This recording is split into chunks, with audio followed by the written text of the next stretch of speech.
താമര വളർത്തുന്ന ചെടിച്ചട്ടിയിൽ കൊതുക് വളരുന്നുണ്ടോ എന്ന് സംശയം തോന്നിയപ്പോൾ വെള്ളം മറിച്ച് കളഞ്ഞു. അപ്പോഴാണ് ഈ ഒരു ഭാഗം കിട്ടിയത്. അതായത് ഇതാണ് ആ ചെടിച്ചട്ടി. വെള്ളം മറിച്ച് കളഞ്ഞപ്പോൾ ഈ കുറച്ച് വെള്ളം കാണുന്ന ഭാഗത്താണ് നേരത്തെ കാണിച്ച റൈസോം, താമരയുടെ വെള്ളത്തിൻ്റെ അടിയിലുള്ള തണ്ടാണത്. ആ തണ്ട് ഇതാണ് അതിൻ്റെ ശരിയായിട്ടുള്ള വെള്ളത്തിൻ്റെ അടിയിലുള്ള ആ തണ്ട് കാണുന്നില്ലേ. അപ്പോൾ അത് ഞാൻ ഒരു കഷ്ണം കട്ട് ചെയ്തെടുത്തു. അപ്പോൾ ഇതെന്ന് പറഞ്ഞാൽ ഈ തണ്ടിൻ്റെ ഭാഗത്തു നിന്നുള്ള ഇല നേരത്തെ കണ്ടല്ലോ, ചെറുതാണ്. ഇപ്പോൾ കാണുന്ന ഇലകൾ വേറെ ഭാഗത്തു നിന്നായിരിക്കും, നല്ല വലിയ ഇല. ഇത് കുറച്ച് ചീഞ്ഞ ഇലയുണ്ട്, കുറച്ച് ഒരു പച്ച ഇലയുണ്ട്, പക്ഷേ പച്ച ഇല ചെറുതാണ്. ഇത് വേറെ ഭാഗത്തു നിന്നുള്ളതാണ്, നല്ല വലിയ ഇലയുണ്ട്. അതിൻ്റെ ഉള്ളിൽ അവിടെ താഴെ വേറൊരു ചെറിയ ഇലയും കൂടെ കാണുന്നുണ്ട്. അപ്പോൾ ഞാനിതങ്ങ് മാറ്റിയെടുത്തു.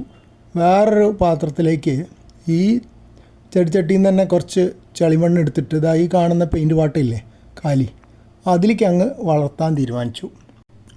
അപ്പോൾ അങ്ങനെ ആ ഭാഗം ഇതിനടിയിൽ വെച്ചു. എന്നിട്ട് വെള്ളം ഒഴിച്ചു. ആ ചളിമണ്ണ് കാണുന്നില്ല, വെള്ളം മാത്രമേ കാണുന്നുള്ളൂ, അതിൻ്റെ അടിയിലുണ്ട്.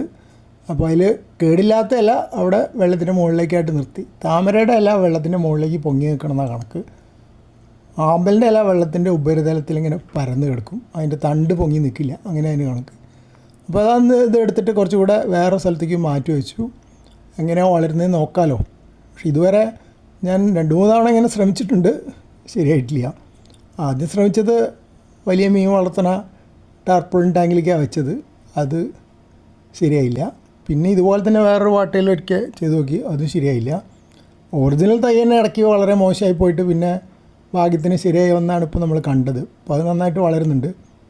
തുടക്കത്തിൽ കൊണ്ടുവന്ന സമയത്ത് ആ ചെടിച്ചട്ടിയിൽ നിറയെ ഇലകളുണ്ടായിരുന്നു, ഇടയ്ക്കൊരു പൂമുട്ടും വന്നിട്ടുണ്ടായിരുന്നു. പക്ഷേ കൃമികീടങ്ങളുടെ ബാധ കാരണം എല്ലാം നശിച്ചു പോയി, ഇലകളും പോയി. പിന്നെ ഇപ്പോൾ വീണ്ടും കുറേ പരിശ്രമങ്ങൾക്ക് ശേഷം ശരിയായി വരുന്നതാണ്.